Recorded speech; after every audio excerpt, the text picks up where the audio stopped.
અમદાવાદમાં બેન્કિંગ સેક્ટરને હચમચાવી દે એવો કરોડો રૂપિયાનો કૌભાંડ સામે આવ્યું છે।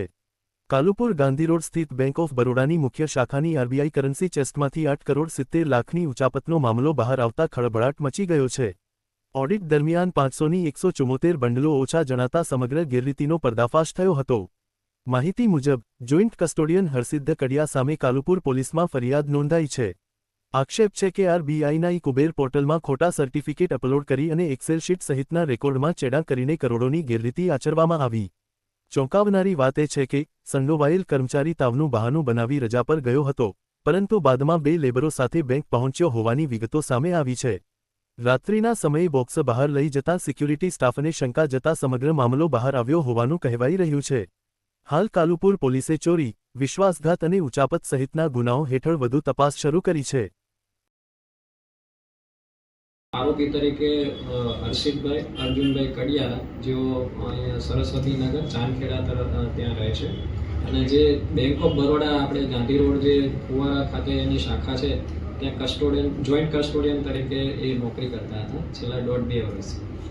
હવે એ જે છે જોઈન્ટ કસ્ટોડિયન તરીકે એમાં આરબીઆઈ ચેસ્ટનો એક આ લોકોની નિમણૂક કરેલી હોય છે, એમાં કસ્ટોડિયન અને જોઈન્ટ કસ્ટોડિયન 2 જણા હોય છે।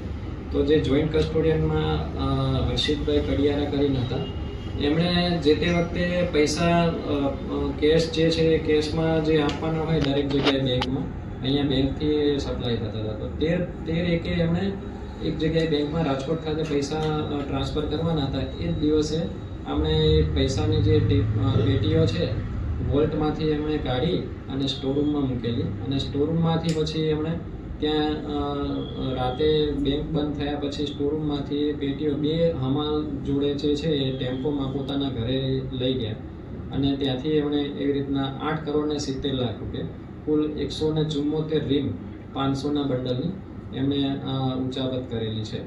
જ્યારે સંતોષભાઈ શર્મા જે રિટાયર થવાના હતા કસ્ટોડિયન એઝ એમની જગ્યાએ બીજા નવા બદલી આવ્યા અશ્વિનભાઈ દ્વિવેદી કરીને। એમણે જ્યારે ચેક કર્યું એકાઉન્ટ ને બધું ઓડિટ ને કોમ્પ્યુટર ઉપર, ત્યારે એમને કંઈક અજુગતું લાગ્યું કે ખ્યાલ આવે કે 174 રીમ 500ની જે છે એ મિસ છે।